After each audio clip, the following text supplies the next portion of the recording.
Hi, I'm Dr. Jeff Borenstein, the editor of Psychiatric News, and I'm here with Dr. Jeff Lieberman, the president of the APA.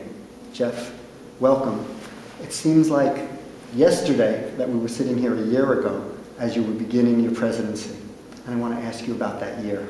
Well, time flies when you're having fun, Jeff. It's been a busy year, but I'm happy to say I think it's been a productive year. I think that we've accomplished a lot and also, I think, paved the way for very much more progress going forward. If you remember, last year in May, we were about to launch the DSM-5, and as you know, for the 6 years during its development, it had some ups and downs in terms of controversy, criticism, being kind of a punching bag of the media. But when all was said and done, it was completed and launched on time. It was very successful in terms of clinicians feeling it was very helpful and user-friendly. And also, it's been on the Amazon top-selling list since its release.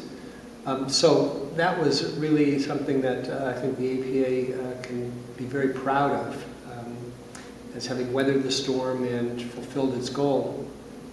But then we had another task before us.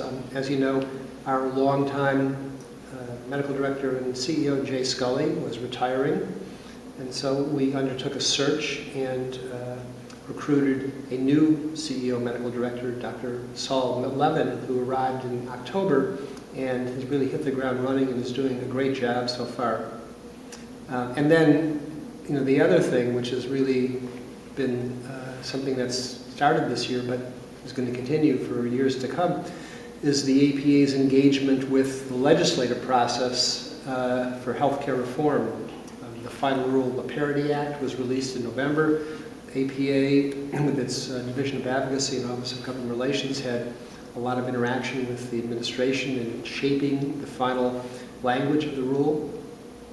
And then we've been very much engaged with Congressman Tim Murphy on his legislation, which is Helping Families in Crisis Act, which was really prompted by the tragic series of violent incidents involving people with mental illness.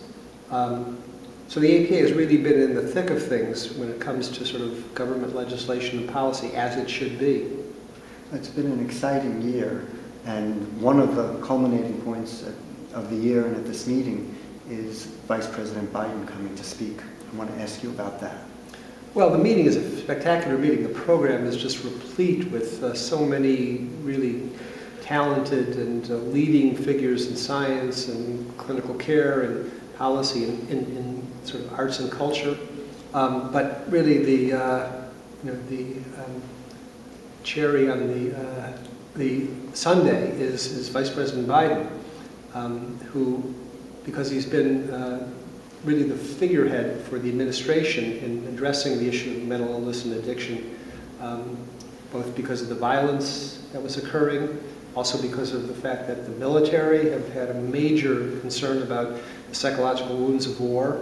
Vice President Biden has really become passionately involved and is extremely knowledgeable. And when we asked him, he said, "I want to do this." It was just a question of fitting it into his schedule, and fortunately it worked out. It's exciting. That will be on Monday.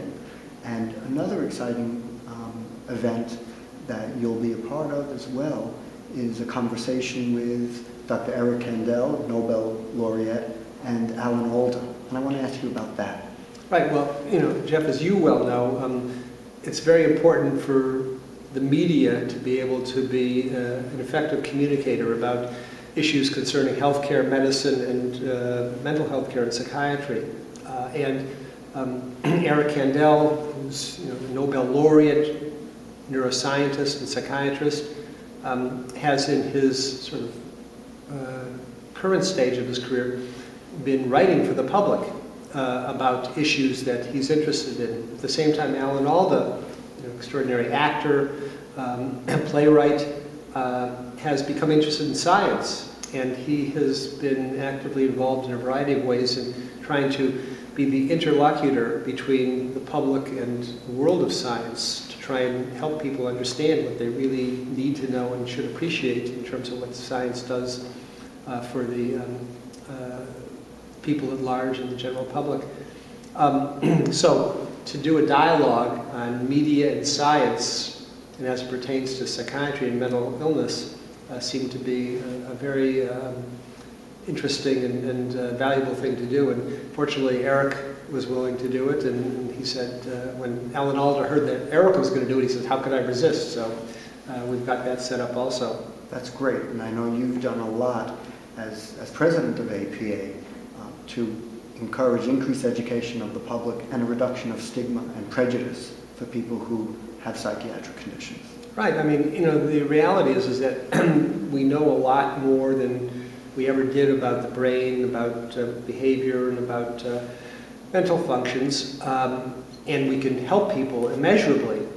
The problem is that in terms of what's known by the general public about medicine and about psychiatry, is a limiting factor in terms of their accessing care. So it's very important, particularly for psychiatry, to engage the public through the media, to educate them and to make them aware of if there are problems, what they can expect, and how to find and get access to the best health care. So it's an important function of the APA to be able to develop this communications capability. Jeff, I want to thank you and congratulate you for an extraordinarily successful year as president. Well, thanks very much. And the work you've done with Psych News and with all of the APA's communication efforts have been extraordinary. So, I think that this is something that will be really a successful dimension of the APA going forward. Well, thank you very much.